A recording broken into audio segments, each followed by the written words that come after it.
Bienvenue dans la semaine dans le monde sur France 24. Nous faisons les unes de l'actualité internationale de la semaine avec nos éditorialistes. J'ai le plaisir d'avoir à mes côtés Marianne Meunier. Bonsoir Marianne. Bonsoir. Journaliste à La Croix. La Croix qui titre aujourd'hui Fin de vie, soulager la douleur. Ça c'est La Croix quotidien.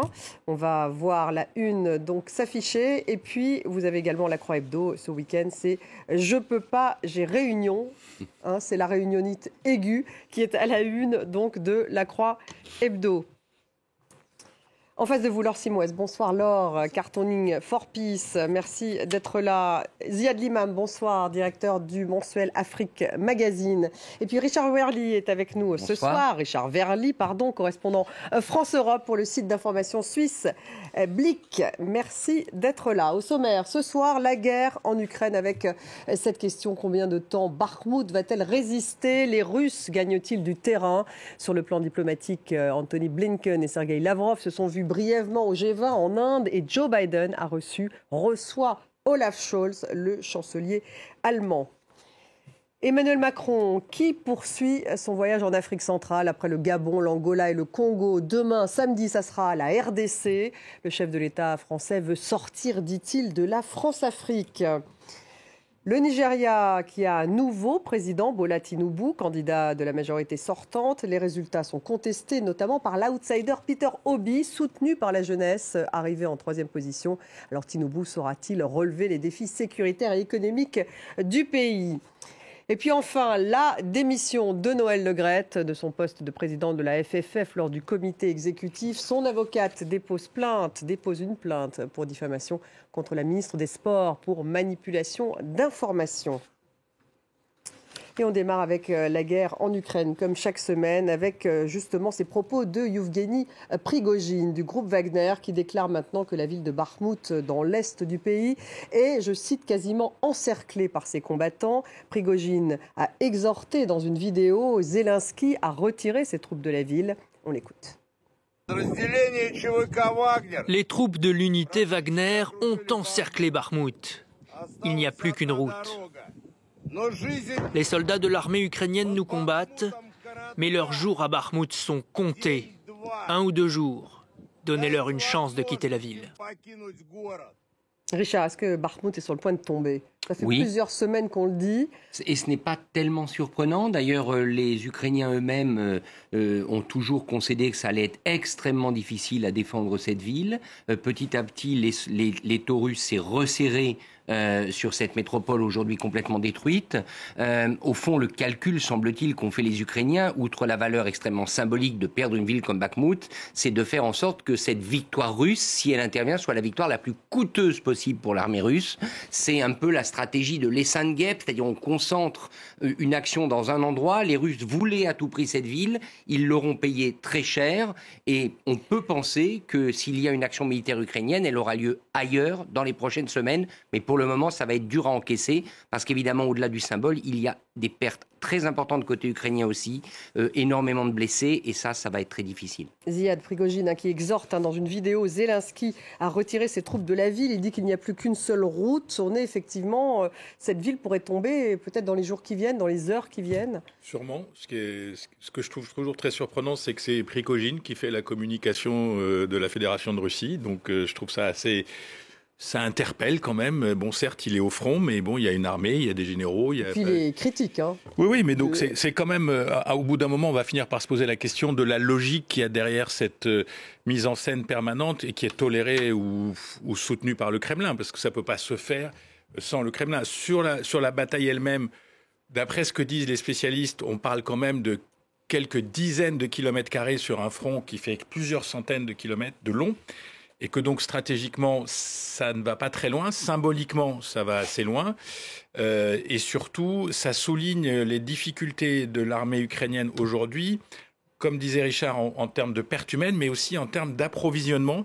C'est-à-dire que c'est une armée qui consomme beaucoup de matériel, de munitions, les chars, les missiles. Il faut que ça suive, et on en parlera tout à l'heure avec... la partie diplomatique, mais vraiment il y a un enjeu maintenant dont on sent très clairement l'importance, c'est est-ce qu'on est capable de soutenir réellement, militairement, avec le matériel nécessaire, cette armée qui est déployée, encore une fois, Bakhmout est la situation d'aujourd'hui, mais l'armée est déployée sur un front qui va du nord au sud du Donbass, et une guerre qui est partie pour durer, on l'a vu avec ces batailles, et le coût humain qui est effectivement effrayant des deux côtés, sauf qu'évidemment, on ne sait pas très bien ce qui se passe en Russie. Elle est symbolique, en fait, cette ville, Marianne, plus que stratégique, c'est ce que tout le monde dit. Oui, tout à fait. Ça fait quand même 7 mois que les Russes tentent de reprendre Bakhmout. Donc 7 mois pour 7 km², c'est assez disproportionné. Donc effectivement, si victoire russe il y a, et on semble s'y acheminer, elle sera surtout symbolique, en effet. Qu'est-ce qui va se passer derrière, justement? Alors, il y a des tentatives diplomatiques. On a vu cette semaine le G20, Anthony Blinken qui a vu brièvement Sergueï Lavrov. Ça n'a pas donné grand-chose, Richard. Ce qui va se passer, on peut penser que militairement, l'armée ukrainienne est en train de se préparer à une opération d'envergure. Elle ne pourra la mener que lorsque tous les matériels lourds promis par l'OTAN seront arrivés sur place. La fenêtre de tir, si je puis dire, et qui est évoquée, c'est mai-juin. Donc là, à ce moment-là, d'ici mai-juin, il va falloir tenir pour les Ukrainiens, pour ensuite déclencher une offensive. Et bien malin, celui qui sait où elle aura lieu, mais certains disent qu'il s'agirait d'essayer de reprendre Mariupol et d'essayer de couper l'axe des forces russes pour justement les diviser en deux. Ensuite, sur le plan diplomatique, moi je crois que c'était pas un exercice diplomatique auquel s'est livré Blinken, c'était ni plus ni moins un avertissement à la Russie, puisque le message a consisté à dire on soutiendra l'Ukraine jusqu'au bout. Donc il n'y a pas la volonté claire du côté, clairement il n'y a pas la volonté du côté occidental de négocier parce qu'il n'y a rien à négocier pour le moment. Et quant au plan de paix chinois, qui était plutôt des principes de paix qu'un plan de paix, on a l'impression que pour l'instant, il est un peu tombé à plat, à moins que dans le secret, dans les coulisses, quelques diplomates y travaillent, mais il n'a clairement pas eu l'impact que Pékin prévoyait. Vous pensez la même chose, Ziad? En tout cas, Olaf Scholz, qui est en ce moment même avec Joe Biden veut montrer, j'imagine, aussi l'unité face à la Russie et à la Chine.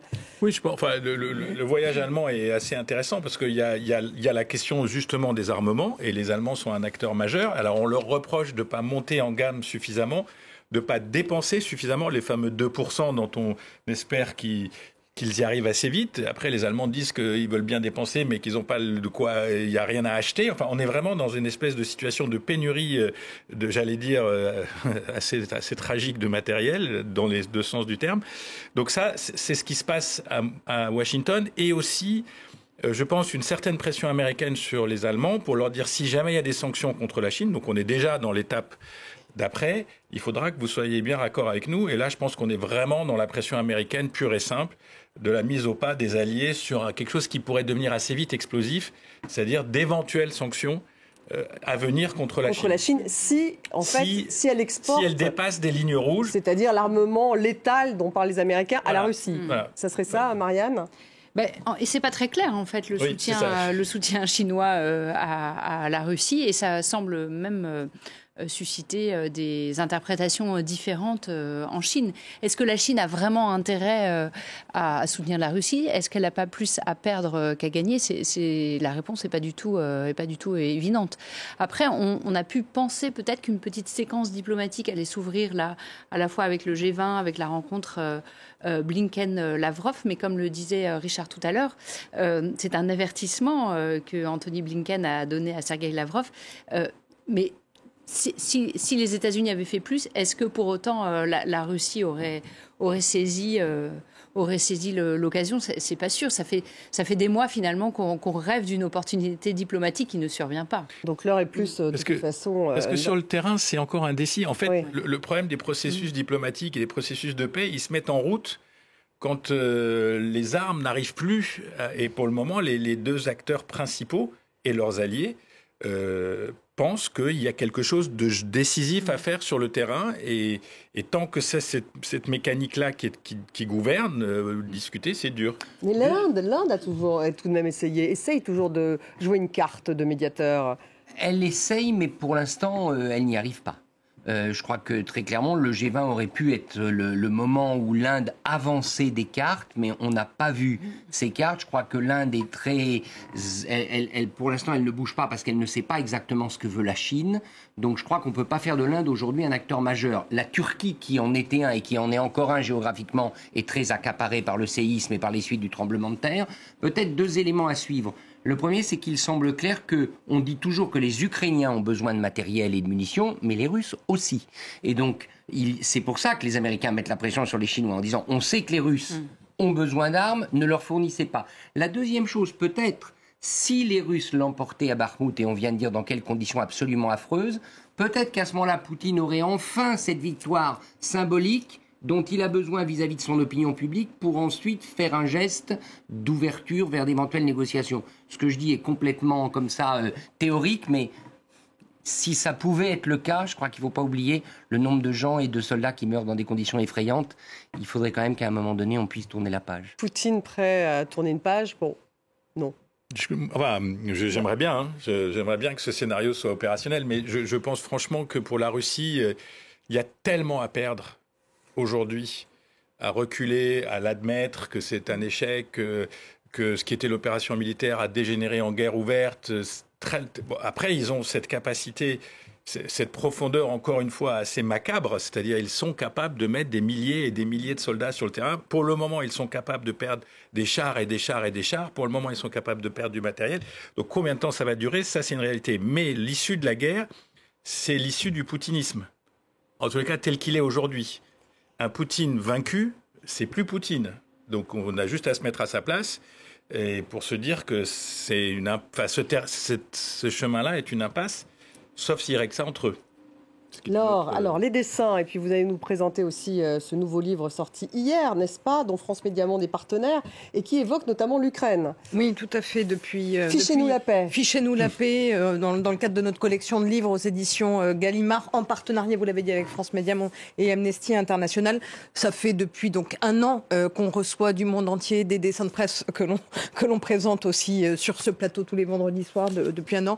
Donc c'est une façon de donner une vision à 360 degrés de ce conflit qui a quand même changé la face du monde. Et je pense que c'est aussi une façon très simple et parlante d'expliquer la guerre aux plus jeunes. Je le dis aussi aux parents qui ont des enfants, parce que je pense que ça peut être tout à fait pédagogique pour comprendre la complexité de ce conflit.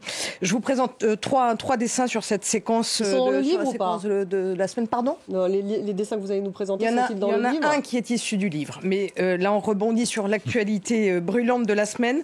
Ce premier dessin du dessinateur français Rodot, qui est un dessin efficace. Ukraine, les Russes à Bakhmout. Bakhmout est à nous, se réjouit ce soldat russe dans son camp. Ben oui, c'est ce que dit le chef du groupe Wagner, qui se vante d'avoir pratiquement, on l'a dit, encerclé Bakhmout, ou du moins ce qu'il en reste, c'est-à-dire ce champ de ruines. Un autre dessin du dessinateur ukrainien Kazanevski, dont on parle beaucoup sur cette antenne, qui est d'une grande lucidité, je trouve, sur le constat de cette guerre qui a été déclenchée donc par Poutine il y a 1 an maintenant. C'est un mur qui est en train de s'ériger entre 2 pays qui risquent de devenir irréconciliables pour des générations. Et lui, du côté ukrainien, il a cette lucidité de le voir, et bien évidemment que la grande faucheuse, elle est tout de même placée du côté russe. Et puis pour terminer, justement, un dessin du dessinateur tunisien Z, issu du livre Fichez-nous la paix. J'ai oublié de dire qu'il est préfacé par notre cher ami Pierre Aski, qui était encore sur votre plateau hier soir. Et qui vient régulièrement dans vivement, le monde. parce qu'il a fait une préface très éclairante. Richard l'a même relevé dans un article récent. Merci aussi Richard. Mais je reviens donc au dessin de Z. Sur justement à rattacher avec la séquence d'hier sur la réunion du G20 à New Delhi, où on voit que la guerre a été évidemment au cœur des échanges, et je trouve qu'il est intéressant parce qu'il montre l'impasse diplomatique du moment. On voit tous les acteurs de la planète réunis autour de cette table d'échecs, à commencer par Poutine à droite, Biden à gauche, et puis vous aurez reconnu le personnage de Zelensky au milieu, qui est donc victime de cette confrontation. Puis tout autour, tous les personnages célèbres, Xi Jinping évidemment au fond, on voit le président indien, le Erdogan également, bon Bachar et d'autres autour. Mais voilà, c'est un Macron qui se prend aussi la tête. Ça dit quand même beaucoup de choses de ce conflit qui, ma foi, n'est pas prêt de s'arrêter, et surtout des conséquences planétaires qu'il engendre. Alors une petite question d'internaute, comment expliquer ce nouveau succès des Russes tandis que les experts disent que l'armée russe est en difficulté? Qui veut répondre? Mais je crois que les Russes ont mis en place des moyens et ont, je dirais, mis en place une offensive colossale par rapport aux forces en présence. Et donc, personne n'a jamais nié que l'armée russe était en mesure de remporter des succès. Ce qui a échoué, c'est la stratégie de Poutine qui est en échec. Mais la puissance destructrice et la puissance de feu de l'armée russe, je crois que personne ne l'a jamais mise en cause. Eh bien, on va passer à Emmanuel Macron. Emmanuel Macron qui poursuit son voyage en Afrique centrale. Vous le savez, après donc le Gabon, l'Angola, le Congo. Donc, il est à Brazzaville. Demain, samedi, ça sera la RDC, Kinshasa. Le chef de l'État français a-t-il dit, sortir de la France-Afrique? On l'écoute. Notre histoire commune, ici au Gabon, ne nous le cachons pas, c'est aussi celle de la France-Afrique. Et cet âge de la France-Afrique est bien révolu. Mais j'ai parfois le sentiment que les mentalités n'évoluent pas au même rythme que nous. Quand je lis, j'entends, je vois qu'on prête encore à la France des intentions qu'elle n'a pas, qu'elle n'a plus. On semble encore aussi attendre d'elle des positionnements qu'elle se refuse à prendre. Et je l'assume totalement. Bon, Ziad, c'est une ère révolue, cette France-Afrique, ou pas? En tous les cas, c'est suffisamment dit pour que ça soit perçu comme une politique. Ça va mettre du temps. D'abord parce qu'il n'y a pas que Macron. Macron dit des choses. Après, il y a un État français qui peut être plus lent, plus complexe, avec ses propres intérêts, ses chapelles militaires, diplomatiques, commerciales. Il y a des partenaires de l'autre côté, il y a des hommes d'affaires au milieu, il y a des intermédiaires. Tous ces systèmes-là ne se dissolvent pas par magie dans la nature en quelques semaines, en quelques mois, voire en quelques années. Donc, en tous les cas, Macron, lui, il est cohérent. Après, est-ce que le reste de ce qui l'entoure est cohérent? C'est une deuxième chose. Il est cohérent par rapport à ce qu'il a dit à Ouagadougou. Est-ce qu'il a dit à Ouagadougou? Mais on peut remonter plus loin, on en a parlé sur ce plateau. Quand il a fait campagne en 2016-2017, il a utilisé des concepts qui étaient quasi révolutionnaires. Parler de crimes contre l'humanité en parlant du colonialisme. Ça, je vous rappelle le bruit que ça a fait à l'époque. Donc il est de cette génération et je pense qu'il est assez sincère. Et il est sincère parce qu'il utilise des mots, par exemple, il dit « on a des intérêts, il faut l'assumer ». Bon, voilà, ça, il le dit cette fois. Est-ce qu'il le disait vraiment auparavant? Oui, mais à la limite, franchement, on s'en fiche un peu. Ce qui est intéressant, c'est le chemin que ça prend et l'inclinaison que ça prend. Après, il y a toutes sortes de gens aussi qui ont intérêt à dire que ça ne fonctionnera pas. Il y a les oppositions en France, bon, ça c'est un. Et puis, il y a les oppositions en Afrique qui cherchent à fragiliser les personnages qu'on voit, je ne sais pas si on les voit à l'écran. La séquence avec Sassou, c'est clair. Ce sont des images en direct, me semble-t-il, avec justement Sassou Nguesso, le président congolais. C'est clair qu'au Congo, au Gabon, dans toutes sortes de pays, on va instrumentaliser la France, en quelque sorte, en faire cette espèce de terrible ennemi qui pactise avec les pouvoirs. Bon, tout ça, c'est un jeu, certes intéressant, mais assez stérile. Je pense que si on pouvait tous tourner la page et aller vers cette nouvelle relation un peu décomplexée, basée sur les intérêts. Mais on voit bien que c'est pas si simple. Il n'y a que voir cette image, effectivement, non, en plus avec un président qui est au pouvoir depuis extrêmement longtemps. Oui, mais quand on va, excusez-moi, quand les Chinois viennent, on leur fait pas ce procès. Quand les Russes viennent, on leur fait pas ce procès. Quand les Brésiliens viennent, on leur fait pas ce procès. Quand les Turcs viennent, on leur fait pas ce procès. C'est bien toute la complexité. Donc, c'est la question française qui était un occupant, un colon, qui a des armes, qui a des armées. Et démanteler cette histoire, c'est pas simple. Créer des nouveaux liens, c'est pas simple, mais de tout coller sur le dos de la France en espèce de je sais pas quoi, de diable permanent, on sent bien que c'est un peu facile quand même. Marianne, c'est quand même pas facile de sortir de la France-Afrique. Alors il dit qu'il n'y a plus de précaré, Emmanuel Macron, mais est-ce qu'il fallait qu'il soit plus radical, sortir véritablement du franc CFA on mesure. Ouais. Il a été radical sur certains sujets. Je pense notamment à la question des restitutions d'œuvres d'art provenant des anciennes colonies, pillées pendant la colonisation. Son annonce de restitution d'ici à 5 ans, comme il a dit à Ouagadougou en 2017, était très avant-gardiste. Si avant-gardiste que d'autres pays européens lui ont emboîté le pas et ont doublé la France en matière de restitution, puisque en France, on a freiné les conservateurs de musées notamment, et puis c'est très compliqué d'un point de vue juridique de rendre les œuvres, puisqu'il faut voter une loi à chaque fois qu'une œuvre est rendue. Mais c'est plus qu'un symbole, et c'est très fort. Donc la résistance qu'il y a eu en France et qu'il y a encore montre effectivement que c'est compliqué.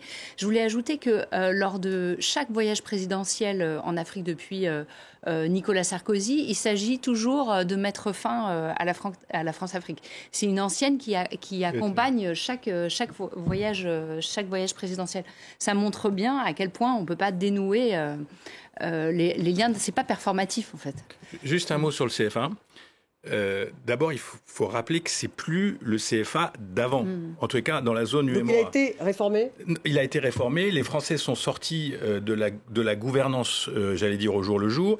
Et c'est pas arrimé à un hypothétique franc français, c'est arrimé à une monnaie qui s'appelle l'euro, qui est gérée à Francfort. Donc déjà, on peut déboîter tout ce truc. La deuxième chose, c'est que si vous regardez aujourd'hui, tous les pays qui ont leur propre monnaie en ce moment sont en train d'en prendre plein la figure sur les marchés. Ghana, Nigeria, Kenya, toutes ces monnaies autonomes, alors que les pays de la zone CFA ont été plus protégés de l'inflation et de la dévaluation. Oui, mais certains demandent cette sortie, justement, au nom de la souveraineté, au nom de la fin de la France-Afrique. C'est un peu toute cette difficulté. Encore une fois, ce n'est pas une monnaie française, c'est une monnaie africaine. Par contre, ce qu'on pourrait faire, c'est changer son nom, ce qui prouve bien que les symboles ont un certain sens. Le franc CFA, ça date de 1940, je ne sais plus quand. Donc on pourrait changer le nom. Il y a un projet en Afrique de l'Ouest, mais ça viendra. Mais en tout cas, au jour le jour, ce n'est pas une monnaie française. Richard, il ne veut ni vide ni absence, il a dit tout de même, Emmanuel Macron. Donc on sent quand même cette ambiguïté. Oui, la grande difficulté, c'est que je pense la force d'Emmanuel Macron, une de ses forces, c'est sa génération. C'est le fait il peut, lui, s'émanciper de la France-Afrique de manière sans doute plus crédible que ses prédécesseurs, compte tenu de son jeune âge, 45 ans. Mais c'est aussi une faiblesse. C'est une faiblesse culturelle, parce qu'on sait qu'en Afrique, ses dirigeants, d'abord, sont beaucoup plus âgés que lui, et on a tendance à davantage respecter les anciens. Mais c'est un autre problème, à mon avis, c'est qu'il a une cadence, une manière de formuler les choses qui est difficile à suivre. Je vais prendre 2 exemples. Premier exemple qui nous a quand même tous stupéfaits, c'est qu'il fasse son discours programme sur sa visite avant de partir en Afrique. Donc déjà, là, on pouvait s'interroger. Pourquoi a-t-il tenu à dire à Paris en premier ce qu'il a redit ensuite sur place ? Deuxième élément, quand il était au Gabon pour se sommer sur la forêt tropicale, au chevet de la forêt tropicale, il y avait autour de lui un certain nombre de chefs d'État africains qui sont vraiment des caciques. Il va en forêt tropicale, il fait un selfie diffusé sur les réseaux sociaux, lui jeune, en chemise blanche, etc.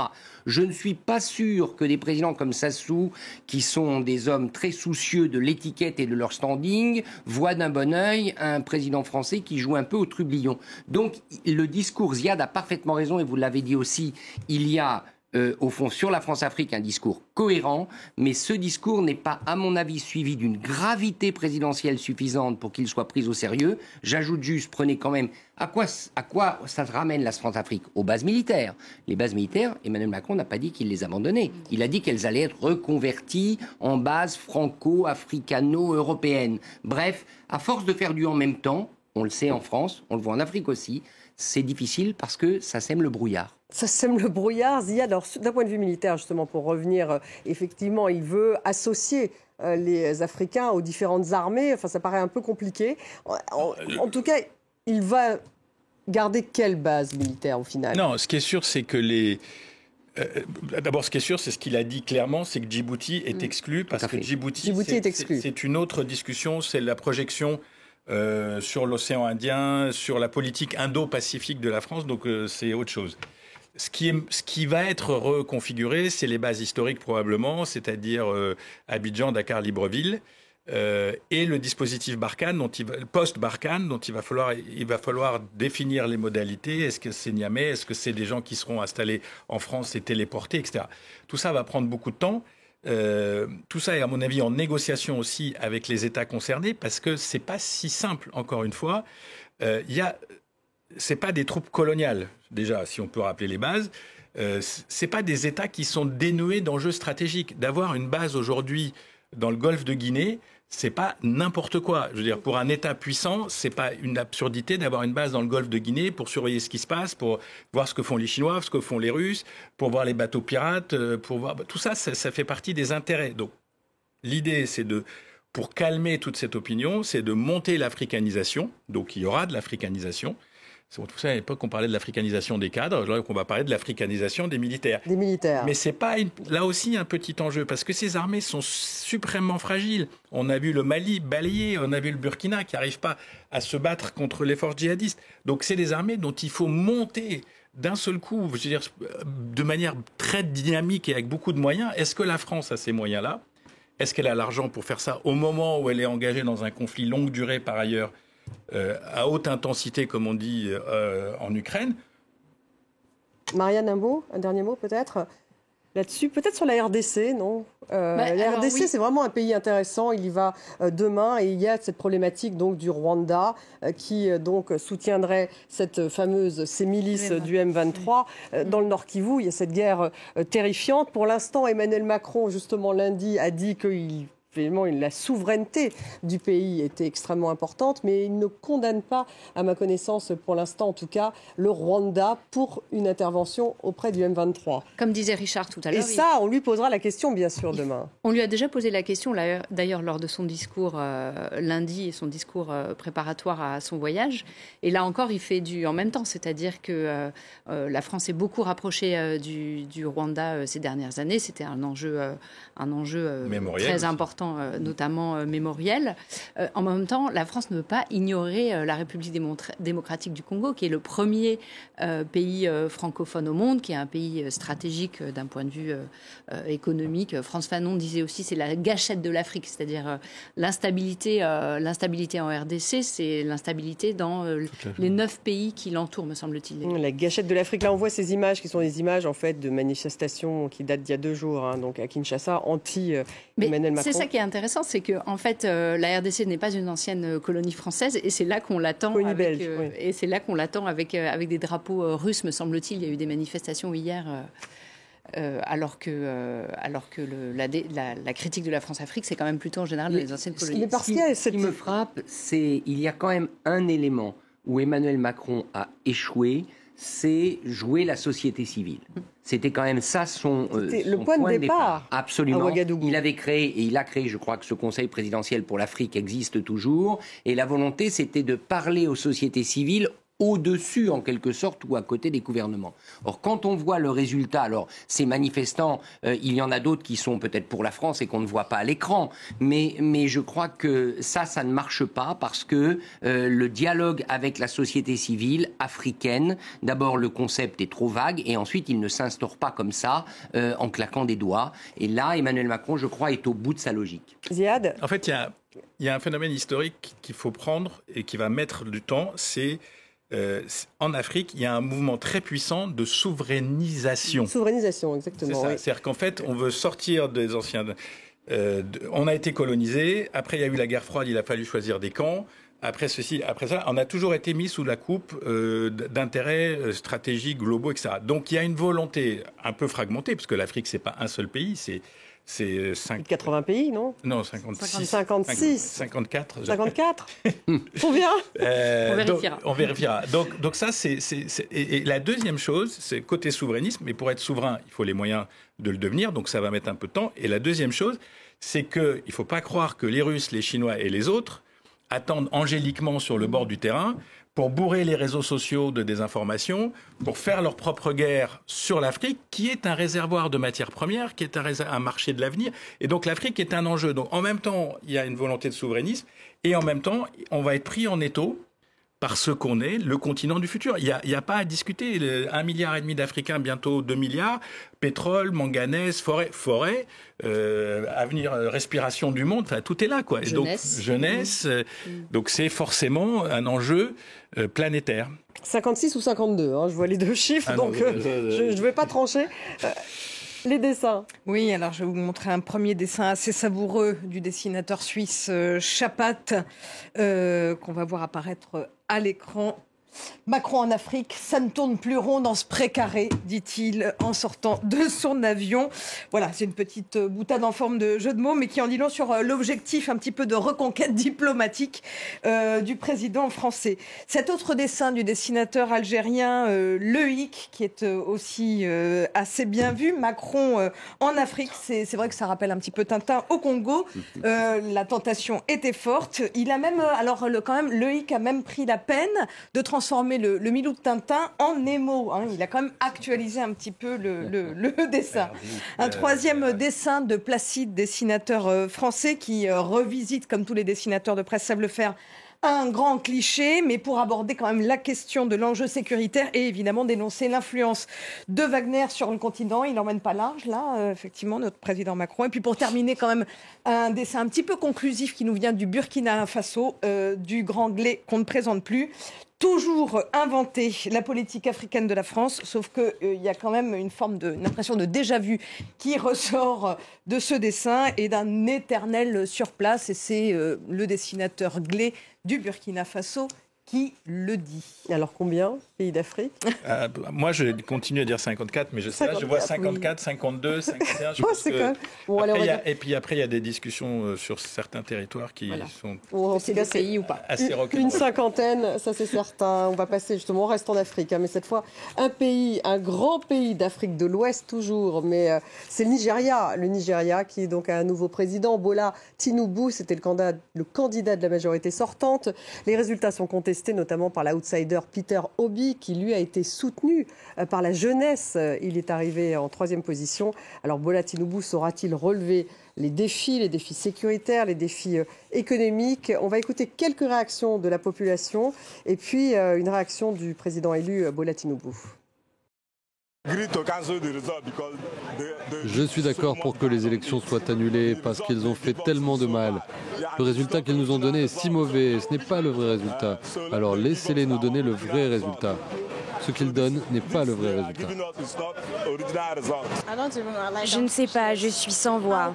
Pourquoi Tinubu? Je ne sais même pas quoi dire. C'est comme si je me réveillais avec les résultats annoncés et que je refusais de les accepter. Nous, les Nigérians, avons refusé parce que les élections ont déjà été truquées et nous devons faire tout notre possible pour nous assurer que le bon président remporte les élections. La commission électorale nous a déçus en prononçant Tinubu comme le gagnant de cette élection. Mais malgré cela, nous irons quand même devant les tribunaux. Parce que le résultat de l'élection, nous ne l'acceptons pas. Le résultat ne nous convient pas. Nous n'acceptons pas l'idée qu'il soit notre président. Alors nous attendons que notre candidat, pour lequel nous avons voté, aille devant les tribunaux. Le navire ne coule pas. Il ne dépérit pas.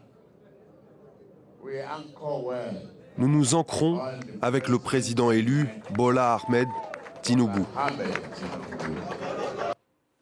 Peter Obi, c'est vraiment, il conteste ces élections. Marianne, bon, faut redire, le Nigeria, j'allais dire l'Angola. Le Nigeria, c'est le pays le plus peuplé d'Afrique, le pays de l'Afrobeat, 2e puissance cinématographique mondiale avec Nollywood, 1re puissance pétrolière d'Afrique avec, l'Angola aussi, une grande puissance pétrolière d'Afrique. C'est aussi le pays de Boko Haram, un pays où la pauvreté explose, 90 millions de pauvres dans le pays, un pays qui donc s'appauvrit. C'est vrai que ça va être très compliqué pour ce nouveau président. Non seulement il est contesté, mais ça va être très compliqué de pouvoir justement relever ce défi déjà sécuritaire et économique, Bola Tinubu.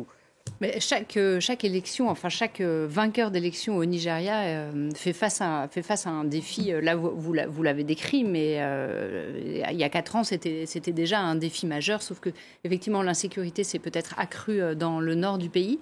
La contestation des résultats des élections au Nigeria, malheureusement, c'est aussi un classique. Je ne dis pas du tout ça pour relativiser. Je n'ai pas de jugement sur les fraudes, etc. Il y a quand même quelque chose de positif à remarquer, me semble-t-il, c'est que Peter Obi, donc, qui est arrivé numéro 3, a remporté un score tout à fait honorable, me semble-t-il, à peu près 25% des voix, voire un peu plus. Et ça, c'est assez nouveau au Nigeria, parce qu'en général, les résultats des élections se répartissent en 2 camps, de manière un peu binaire. Et donc, il y a eu quand même 25%, donc, Peter Obi. Il y a quand même eu un espoir d'une 3e voie. Il était vraiment soutenu par la jeunesse. Et ça, c'est quand même nouveau dans le paysage. Donc, c'est pas toujours la même routine électorale qui se répète. Et la deuxième chose qui est quand même assez préoccupante, c'est le taux de participation qui n'a jamais été aussi bas aux élections générales, un tout petit peu plus que 25%.